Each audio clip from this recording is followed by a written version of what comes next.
अस्सलाम वालेकुम नाज़रीन, प्रोग्राम बोन एंड हेल्थ के साथ डॉक्टर ख्वाजा साजिद असलम हाजिर हैं। आज का हमारा प्रोग्राम है ओल्ड एज एंड बोन्स। अब ये ओल्ड एज मैं आप बताना चाह रहा हूँ जो 70 से ऊपर हैं, 70-75 से जिनकी एज ज़्यादा है, क्योंकि अगर आप WHO की डेफिनेशन देखें तो उसमें 60 ईयर्स जो है एज ए मिडिल एज। अब हमारे एशियन कंट्रीज़ में 60 ईयर्स के लोग जो है ना वो बूढ़े कंसिडर किए जाते हैं, क्योंकि इनकी जनरल हेल्थ ऐसी नहीं होती है। बट अगर ओवरऑल पूरी दुनिया को देखा जाए तो WHO की डेफिनेशन के हिसाब से 60 is a middle age.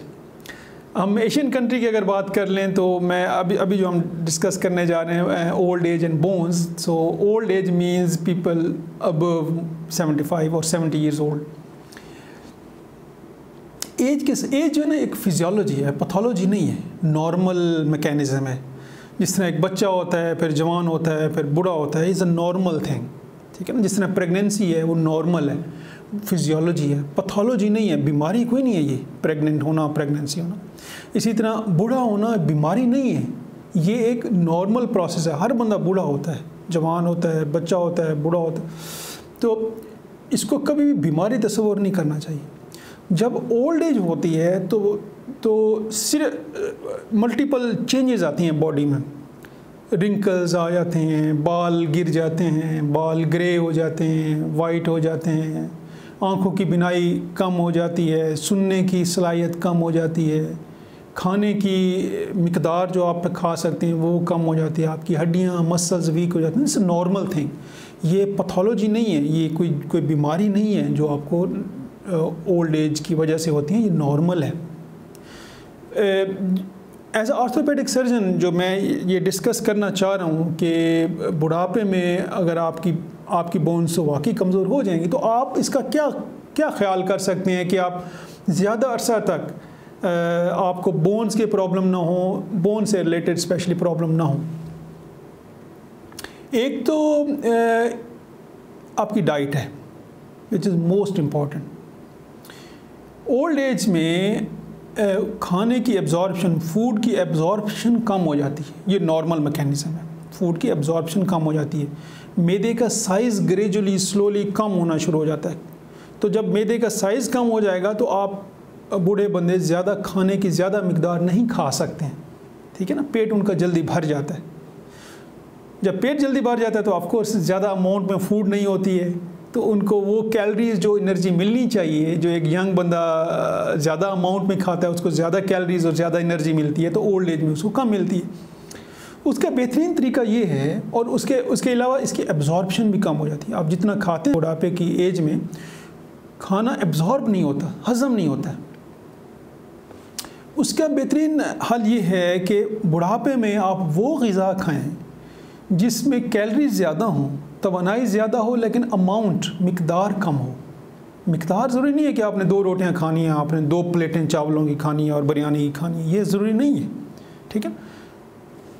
Amount ज़रूरी नहीं है, उसके अंदर कितनी कैलोरीज हैं, कितनी ताकत तवानाई है, वो इम्पॉर्टेंट है। तो ओल्ड एज में अगर किसी को शुगर, ब्लड प्रेशर या इस तरह की कोई बीमारी नहीं है तो बेहतरीन ग़िज़ाओं में से एक खजूर है। अब एक छोटी सी डेट है, छोटे से उसका हार्डली कितना 10 ग्राम होगा एक बड़ी वाली डेट का। अब उस 10 ग्राम में फुल ऑफ सुक्रोज़ है, पूरी कार्बोहाइड्रेट। सुक्रोज़ ग्लूकोज से भी डबल मॉलिक्यूल होता है, सुक्रोज़ है उसमें। पोटेशियम बहुत बड़ी मिकदार में है उसमें प्रोटीन्स हैं, उसमें इतनी एनर्जी है कि आप ओल्ड एज में कम मिकदार में खजूरें खा के आपको ज़्यादा तवानाई आ सकती है। दूसरी चीज़ हनी है, शहद, थोड़ी सी मिकदार होती है, 1 चम्मच अगर खा लेना आप तो उसमें भी सुक्रोज़ है, उसमें भी पोटेशियम है, उसमें भी इलेक्ट्रोलाइट्स हैं, तो वो आपको ज़्यादा से ज़्यादा तवानाई पैदा कर सकती है, ज़्यादा से ज़्यादा तवानाई ताकत देती है। इसी तरह बनाना है, 1 बनाना खा लें उसमें भी बहुत तवानाई, as a full food. 1 banana as a full food, ठीक है ना। तो मेरे कहने का मतलब ये है कि ओल्ड एज में आप ऐसी ग़िज़ा खाएँ जिसमें तवानाई ज़्यादा हो, और उसी से ही फिर आप ऑफकोर्स मिल्क भी ले सकते हैं। बूढ़े लोगों को वैसे धूप में बैठने का शौक़ होता है, वो बड़ा इंपॉर्टेंट है क्योंकि उसी से विटामिन डी बनता है, उसी से जो कैल्शियम वो थोड़ा बहुत ले रहे होते हैं वो एब्जॉर्ब होता है, बोन स्ट्रॉन्ग होती हैं। तो ये चीज़ें हैं कि आपको बोन्स और मसल से रिलेटेड प्रॉब्लम जो है वो ज़्यादा लेट होंगे या नहीं होंगे। तो ओल्ड एज की अपनी एक फिजियोलॉजी है, अपनी एक कह लें कि रिक्वायरमेंट्स हैं बॉडी की ओल्ड एज की।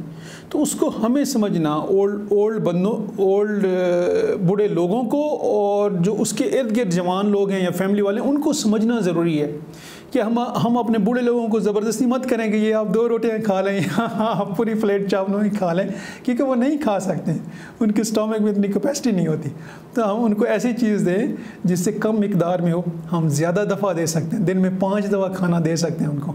जिस तरह ये सीरियल एग्स हैं जी, सीरियल एग्स में शुगर की जगह आप हनी डाल सकते हैं। सीरियल एग्स में जो है उसमें भी तवानाई ज़्यादा होती है, कैलोरीज ज़्यादा होती हैं। तो वो चीज़ चूज़ करें जिसमें कैलोरीज ज़्यादा हों।